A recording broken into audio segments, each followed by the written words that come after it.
Bismillahir Rahmanir Rahim. How does the act of unnecessary suspicion, how does the act, I think this is the second part of this question, how does the act of unnecessary suspicion impact one's spiritual state and relationship with others? نعم اجتنبوا كثيرا من الظن فإن بعض الظن إثم. Stay away from most forms of suspicion because some forms of suspicion is actually sinful.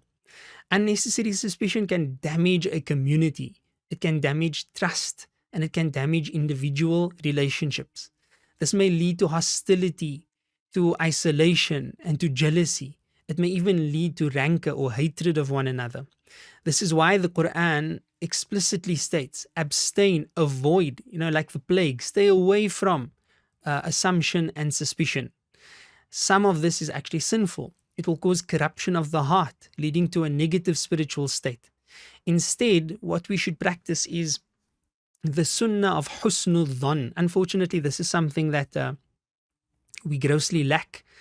What we find is that because of the high levels of spiritual illnesses in society, often that individuals would prefer to accept the most negative interpretation of a word, of a sentence, of a statement, of a look on somebody else, as opposed to finding a way to give it a positive spin and to think the best.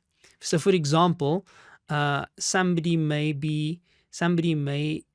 have won a particular competition, right? So they wrote an essay. I'm just making this up as they go along. They wrote an essay, and the essay was so good that they received the first prize.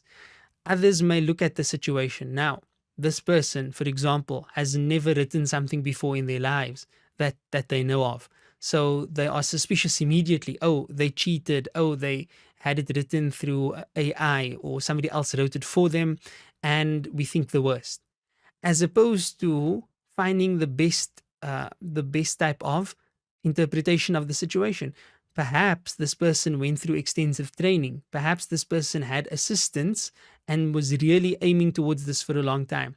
So this is a minor example, but the point being, it's a problem when we would prefer the worst possible interpretation as opposed to preferring the best possible interpretation. And many a times, if we enter into su'u dhan or evil thoughts about each other, it would inevitably be sinful, and we want to abstain from all forms of sin. May Allah subhanahu wa ta'ala guide us always. Ameen. لا إله إلا الله محمد رسول الله